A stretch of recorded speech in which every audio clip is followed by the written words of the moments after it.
ये कहानी है आज से करीब 20,000 साल पहले की, जब इंसान शिकार करके जीवन यापन किया करते थे।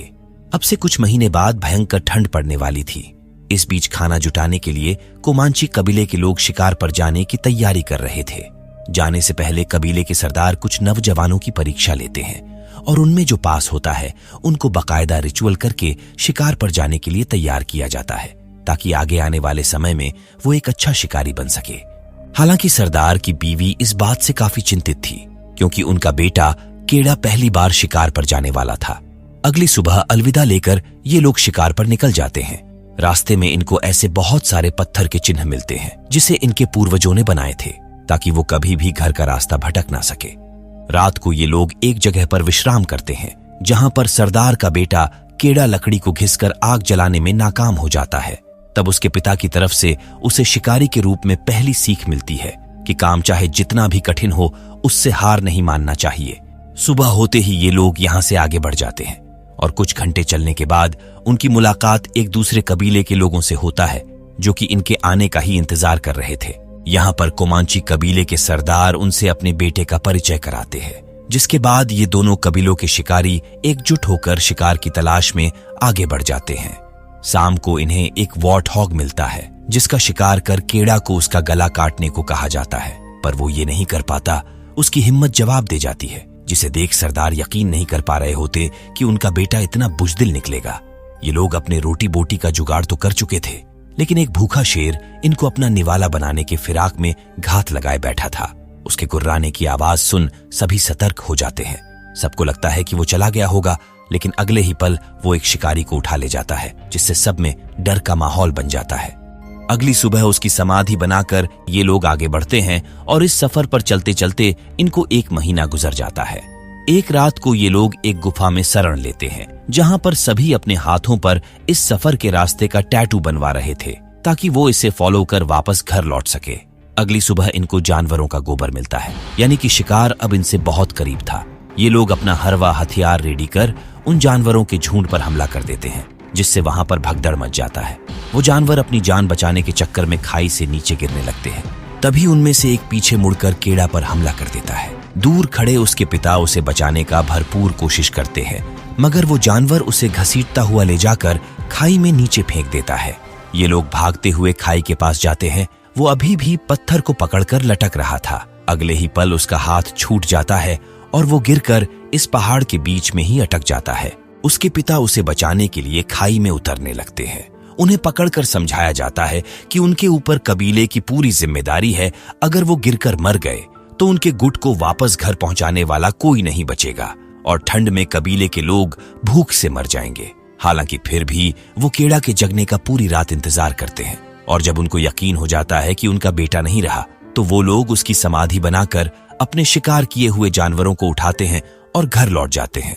उनके जाने के कुछ घंटे बाद एक गिद्ध केड़ा को खाने के लिए आता है, और जैसे ही वो उसे नोचता है, केड़ा की चेतना वापस लौट आती है। वो भयभीत होकर अपने पिता को आवाज लगाना शुरू करता है, पर कोई फायदा नहीं होता।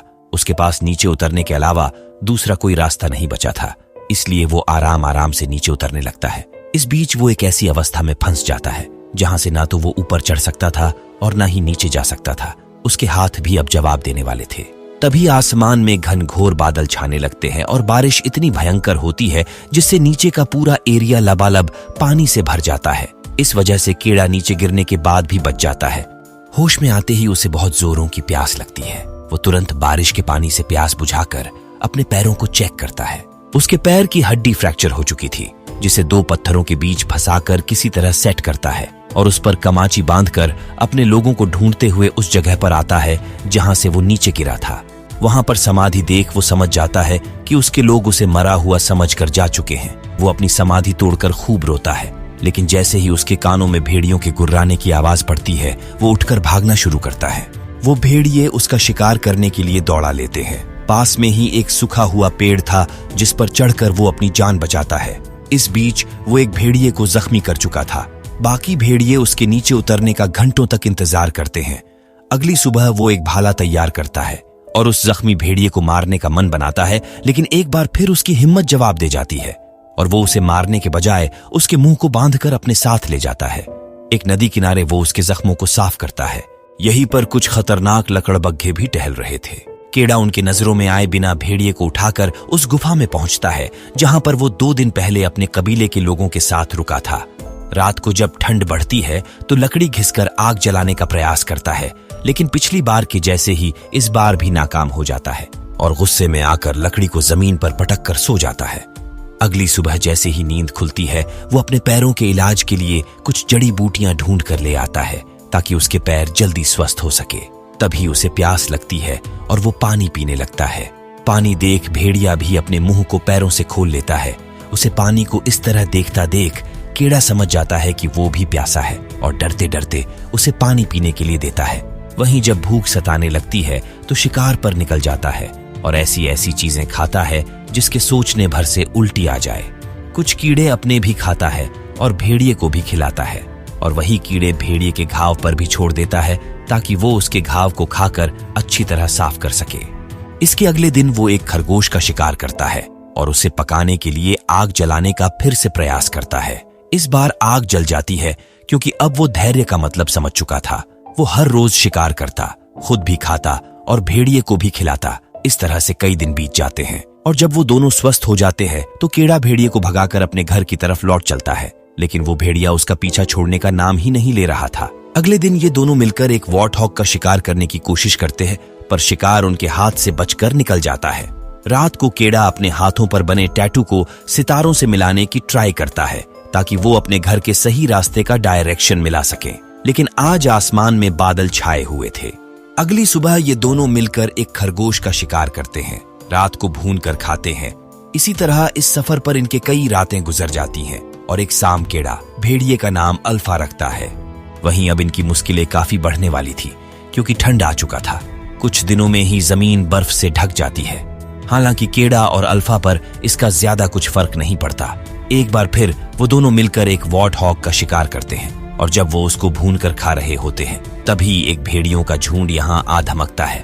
दरअसल ये अल्फा का परिवार था, इसीलिए उनके समझाने बुझाने से केड़ा को बिना नुकसान पहुंचाए ही वो वापस लौट जाते हैं। केड़ा कहता है कि तुम्हें भी अपने परिवार के साथ चले जाना चाहिए। अगले ही पल वो भी अपने झुंड के साथ चली जाती है और केड़ा एक बार फिर अकेला रह जाता है।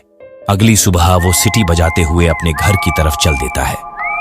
वहीं ठंड ऐसी पड़ रही थी जो खून जमा दे। रात को जब सितारे चमकते हैं तो वो अपने हाथों पर बने टैटू के निशान को तारों के एक विशेष समूह से मिलाकर मुस्कुरा उठता है, यानी कि अब वो अपने घर के बहुत करीब आ चुका था। वहीं बर्फ की इतनी मोटी लेयर बन चुकी थी जिसमें चलना भी मुश्किल हो रहा था। खाने के भी लाले पड़ चुके थे। तभी कुछ दूरी पर वो अल्फा के ग्रुप को देखता है जो किसी जानवर को मारकर खा रहे थे। उन्हें देख वो दौड़ना शुरू करता है, लेकिन उनके करीब पहुंचते ही बर्फ की लेयर टूट जाती है जिससे वो उसके नीचे गिरकर फंस जाता है। तब अल्फा उसे बचाने के लिए जंप लगाकर बर्फ के लेयर को तोड़ने की कोशिश करती है। अंदर से केड़ा भी चाकू से बर्फ की लेयर को तोड़ता है और अल्फा उसे खींचकर बाहर निकाल लेती है। वो ठंड से मर न जाए इसलिए जल्दी जल्दी आग जलाकर अपने शरीर को किसी तरह गर्म करता है। अगले दिन सामने उसे एक झोपड़ी नजर आती है जहां पर एक आदमी बैठा हुआ था। केड़ा भागकर उनके पास मदद के लिए जाता है, लेकिन वो आदमी जमकर मर चुका था। उसके झोपड़ी के अंदर भी कुछ खाने पीने का सामान नहीं मिलता, जिससे वो बिलबिला उठता है। हार थक एक बार फिर हिम्मत जुटाता है और उस आदमी से तीर धनुष लेकर सफर जारी करता है। तभी सामने से एक खतरनाक तूफान उठता है और पीछे से कुछ शिकारी लकड़बग्घे इनका शिकार करने के लिए तेजी से भागे चले आ रहे होते हैं। वो किसी तरह उनसे बचकर एक गुफा के अंदर छिप जाते हैं, पर उन्हें मालूम नहीं था कि ये गुफा एक शेर का है। अगले ही पल वो शेर केड़ा पर हमला कर देता है। अल्फा बीच में आकर उससे लड़ जाती है और उनकी लड़ाई के बीच केड़ा शेर को तीर धनुष से मार गिराता है, लेकिन तब तक अल्फा जख्मी हो चुकी थी। आज रात दोनों इसी गुफा में गुजारते हैं। अगले दिन उसको वो पत्थर का चिन्ह मिल जाता है जहां से कुछ घंटों की दूरी पर ही उसका कबीला था। तभी कुछ दूर चलने के बाद अल्फा गिर जाता है। केड़ा की भी हालत पस्त हो चुकी थी, फिर भी वो अल्फा को गोद में उठाकर गिरते पड़ते कबीले पहुंच जाता है। उसके पिता उसे जिंदा देख अचंभित थे। उसकी माँ भी उससे मिलकर रोने लगती है। तभी केड़ा कहता है कि पिताजी अल्फा को बचा लीजिए, जिसके बाद दोनों का एक साथ इलाज होता है। इसी दरमियान अल्फा ढेर सारे बच्चों को जन्म देती है और सभी बड़े होकर एक साथ शिकार पर निकल जाते हैं।